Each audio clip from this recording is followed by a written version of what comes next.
I'm really, like I said, grateful to Kathy not only for her generous introduction, but for the really remarkable work of the UN Foundation, day in, day out, on so many different issues. I think Ted Turner gets a lot of credit. The remarkable team here, like Aaron and others, get a lot of credit, because the UN Foundation is so different than so many folks in the nonprofit space, in that you kind of look at what is and wonder what isn't, and wonder why not. And to paraphrase Robert Kennedy, and have done so much good work in so many different areas, many of which are represented here in the prior panel. So hats off to you, Kathy, and to everyone here at UN Foundation for just such extraordinary, extraordinary work. I also want to make sure I acknowledge Henry and Asha, who I saw somewhere earlier. There she is. And the 92nd Street Y. Like, what a remarkable institution. And you guys continue to demonstrate these kind of breakthrough ideas and an unwillingness to confine yourself to being a YMCA, or that's actually what you are, right, in some degree? YMHA. You're so much more than that, and you really, I think, represent a 21st century community institution, and that is such a cool thing. So congratulations to you. So I am going to talk a little bit today about our work at the White House just down the street, and about how it fits in with Giving Tuesday. So as many of you know, President Obama is deeply committed to the social innovation agenda. It's been among the signature initiatives, I would say, of his administration. From the launch of my office, the Office of Social Innovation and Civic Participation, to the programs we created through, like, for example, through the Edward M. Kennedy Serve America Act, creating the Social Innovation Fund at the Corporation for National and Community Service, which to date has directly and indirectly driven more than $500 million into high-impact nonprofits across the country, to our work to pioneer new financial instruments like Pay for Success. Some of you may know that as social impact bonds.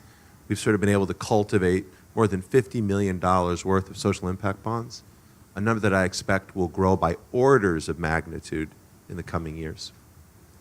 And we continue to look for new strategies, new approaches to create and drive innovation, because the President believes, he believes strongly, that we must work as a team, government, business, and the entire social sector. And when we think about the social sector, we certainly mean nonprofits. They're at the core. But at the same time, we think about the social sector as including foundations, faith-based enterprises, faith-based institutions, social enterprises, mission-driven businesses. It's all about community organizations working together to face these great complex challenges. Over the past 2 years, we've recalibrated our mission in my office, and we describe it today as elevating community solutions. And the mission predicates on a really simple idea, which in many ways is exemplified, I would say, by Giving Tuesday. We can't drive lasting change top-down from here in Washington. Instead, we need to cultivate bottom-up best practices in cities and towns across cyberspace, where ordinary people are coming together to solve problems. So it's our job to sort of lay out the incentives and maybe help catalyze change. And then where we can, to use what we have at our disposal, our bully pulpit, our convening power, other resources, to literally accelerate adoption of these movements. So sometimes that might lead us to provide funding support for a proven model with a strong evidence base. Perhaps we might pilot where we see promising results, or maybe just spotlight a case study where attention is appropriate. But whatever the scenario, we're concentrating basically on 3 core attributes. And this is really what we think of as characterizing social innovation. Number 1 is we're focused on, in fact, if I pull back just a bit, trying to drive what works. Again, to tackle these tough, persistent problems. So for us, that model means, number 1, trying to identify what works. So we're using evidence and evaluation and looking at data, trying to bring rigor into the social sector. Once we've identified what works, it's about scaling what works.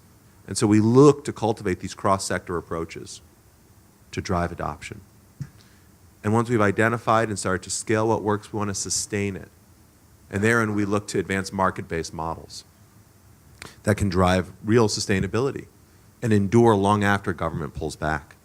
So as everyone here knows, I think, we're in this moment of great fiscal austerity and constraint, where we simply have fewer resources on the public side.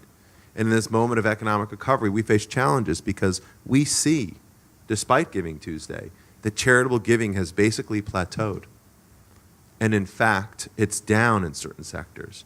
And we are not keeping pace with the demand that nonprofits have on the ground day to day. So we're in this moment of broad uncertainty where these nonprofits, these human services providers, are being asked to do more with less. So in this moment, we really need to prioritize how to maximize those scarce resources and how to support and strengthen the social sector. So for us, the success of Giving Tuesday and this movement, and it really seems to us to be a movement, is incredibly promising in this regard.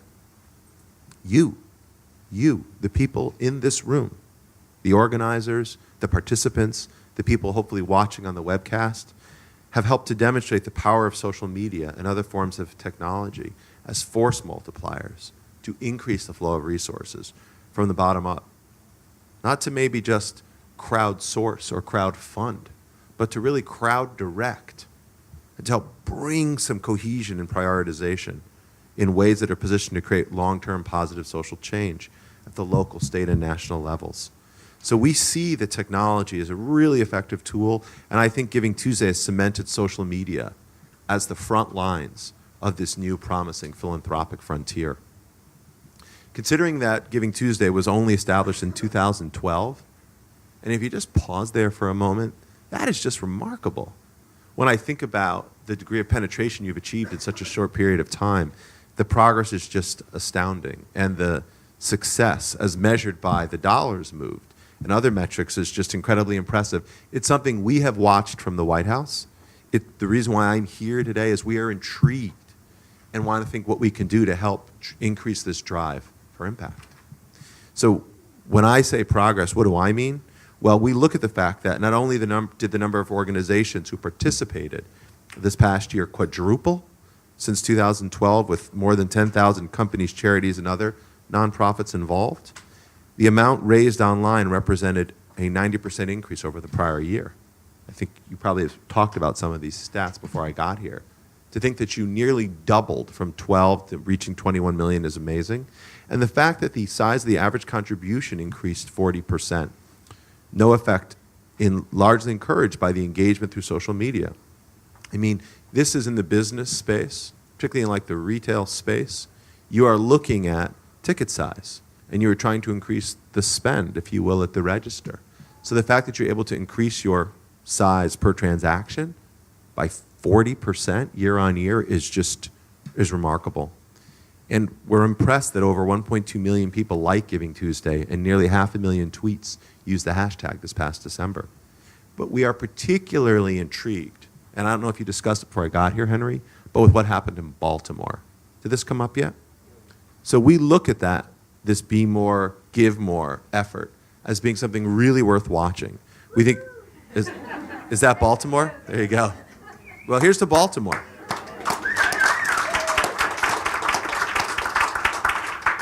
I can't say with certainty whether you are the most generous city in America, but I can say you've raised the bar, and I can say you've thrown down the gauntlet, and I can say you've created a model that we hope other cities, towns, and localities will emulate across the country. So as indeed the program, the initiative, the movement continues to grow and evolve in its third year, we hope that that kind of local participation and philanthropic enthusiasm will continue to flourish. And so on that, I'd like to encourage the movement, if you will, to keep in mind two considerations as you think about 2014.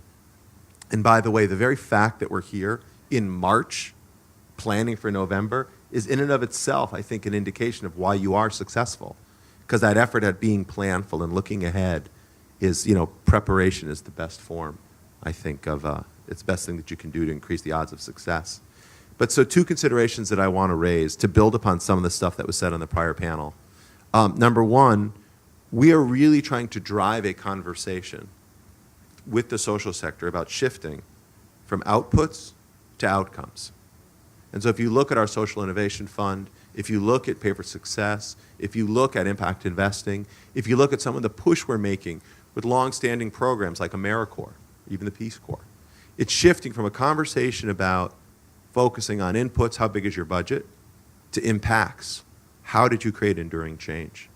So I would love to see, I think we would all like to see, and I think there's an opportunity for Giving Tuesday to create a national conversation, not just about raising more money, although that matters, and I'm not discounting the importance of it, but to also focus on how do we create a conversation around impacts. So it's not just money, as in year on year, did you raise more?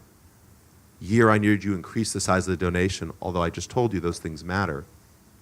But it's also about what happened over the prior year. How did Giving Tuesday seed meaningful change for your constituents or your beneficiaries, for your organization, for your community? I really want to encourage you to think about Giving Tuesday being a day of sort of Impact Tuesday, if you will, in 2014. I think that matters. I think it matters a lot to show that we're part of something that is building upon itself and actually creating durable models, enduring models of change. So that's all of you who are out there as part of the movement. Now, I don't think this is truly a leaderless movement. I think, in fact, it is the UN Foundation and the 92nd Street Y who are helping to create the parameters of the movement and sort of light the fire, if you will, the signal. Today, again, represents an example of that.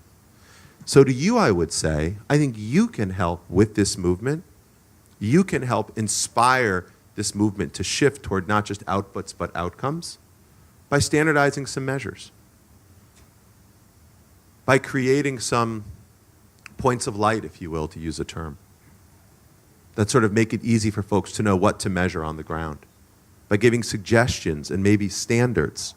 So we can do an apples to apples comparison this year and say, is Baltimore the most generous city?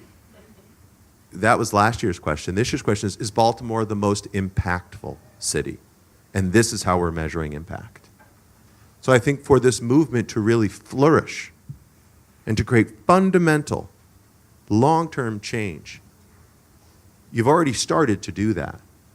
But I think changing the conversation to shift toward, again, impacts could be game-changing for the country and for the communities we all care about. So I would encourage you, because again, we believe that Giving Tuesday is one of the most promising developments for encouraging community and individual ownership for impact. So for us, it has been a pleasure to play a very, very, very, very small role in this.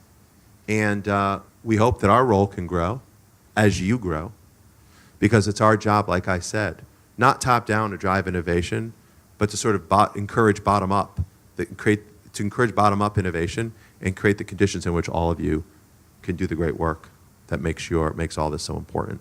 So thank you again for all the hard work. Thank you to Kathy and to Henry, to the UN Foundation and 92nd Street Y. And we hope to see even greater enthusiasm and engagement this year. Thanks.